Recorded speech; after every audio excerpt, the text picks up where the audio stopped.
Mark. We're shooting 10 episodes at once. Which is extremely challenging.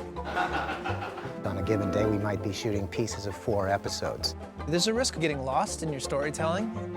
You rely on everybody. You just can't make any mistakes. The stakes are high to get it right. The consequences. Getting canceled, I guess? I just had sex with your dad. Maybe it's insane, I have no idea.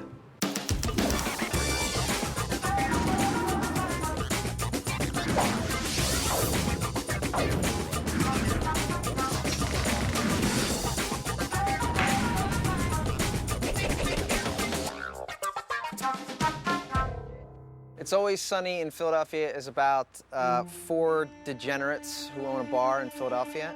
What you doing? I was doing some office stuff. It's 1 o'clock in the afternoon and you're piss-ass drunk. You think I'm ugly? Yeah. I'm not ugly, you're ugly. Yeah. It's about social topics, really. Israel just got to be too dangerous. I mean, you know, with everything that's happening. Well, that's a tough situation you got over there. that whole tsunami and No? well, the Superdome thing that No, there's no it's Superdome. one of those places. They're like disconnected to their own level of narcissism, and everything seems to get reduced to, you know, a selfish brawl. Okay, everybody, you're making a scene. And at the end, nothing really changes. We're back to normal. We are back to normal. I'll give you a ride. Hey! We have Danny DeVito this year. He plays Frank Reynolds. I get to play Dennis and Dee's dad, who's neglected them all their lives. You are a horrible father. He sort of inserts himself very aggressively into our lives. We're going back to the strip club. All right, strip club. After hanging out with us for a couple of days, he recognizes that he was happy back when he was a scumbag. This guy is just as much of a knucklehead as the rest of the characters. We found out that Danny was a fan of the show. I was hooked first as an audience member. John Landgraf, who's the president over at FX, is friends with him.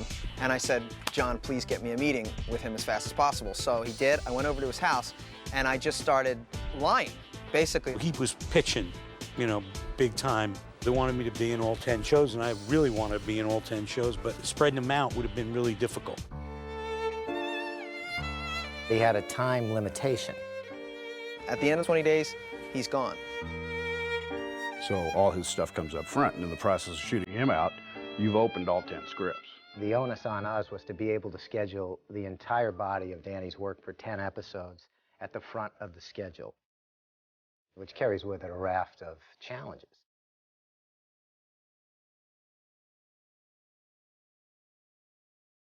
You're having to basically do your whole season's worth of work before you start shooting. It's like a large volume of water going into a very narrow shoot. In standard episodic television, the pattern has always been to do complete episodes at a time and rotate directors and assistant directors. In this case, we had to shoot all simultaneously and not in sequence. And so I'm directing all 10 episodes that we're doing.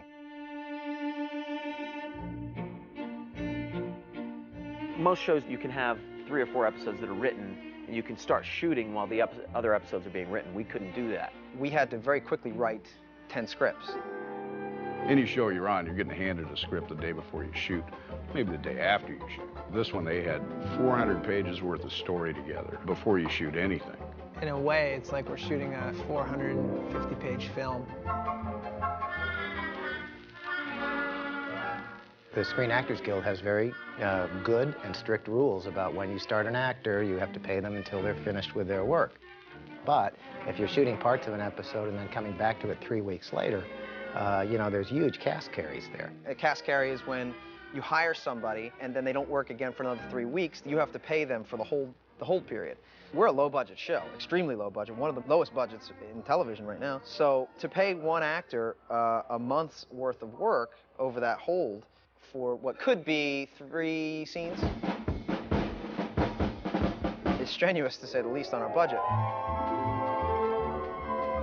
We have an actor that we lose at a specific time. So if you have miscontinuity or missed shots that include that actor, that's a real problem. The major challenge is keeping everything consistent.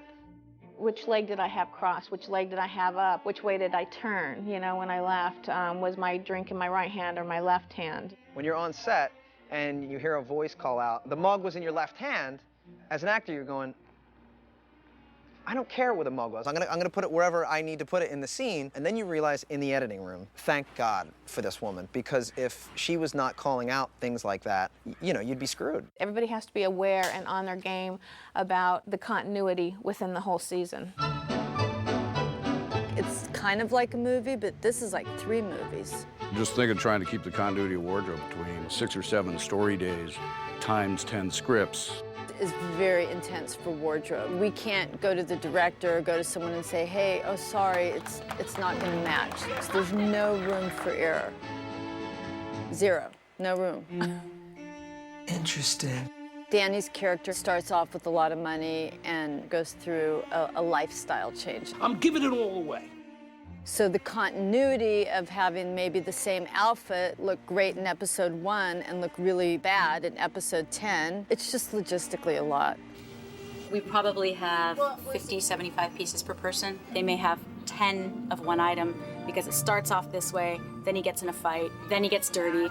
In episode 2 of 10, which is 10 weeks down the line, they're wearing a sweater. In episode 202, they're wearing the sweater, and they come in, they're like, I've been wearing this sweater all day. And we have to explain to them, you've maybe been wearing it all day, but you're wearing it week 2, and then you're wearing it week 10. And in normal life, you would wear a sweater twice in 10 weeks. In a lot of circumstances, we'll be inside wearing something, and then a month and a half from now, we're going to be in Philadelphia shooting the B side of that as we exit. It would be really weird if he walks out of the room and he's zipped up, and then we go to the next shot and he's zipped down. Like, that's really important, those things you notice. Because of the limited time and that many episodes, 1 minute we'll have a black eye in an actor, the next minute they have to look handsome, the next minute someone's looking starved, the next minute someone's looking good again. Does she have a bruise in this scene? Is it still there 10 scenes later? Our makeup people have to do an unbelievably amazing job of keeping everything sort of organized. Here I can know by episode what are our main continuity nightmares. I'll just be able to very quickly know there's the plaster look with the cast, there's the drunken sweaty look, and know that that's going to work at some point that day.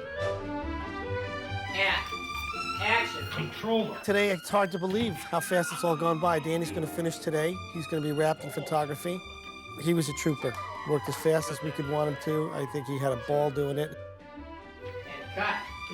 Ladies and gentlemen, that brings the successful completion of all of Danny's work. And we are gonna go down to Patty's bar and have a little celebratory goodbye. Oh, this is great. Oh, man. We're just jamming along. Everything's worked out great. On this day forward, we will spend about 2 more weeks here in Los Angeles and do our final prep and then travel to Philadelphia and come back with the goods and start cutting the shows together. He could have been working with these guys for 10 years, and you really feel it. And you really feel they are family. It's amazing that we accomplished as much as we did.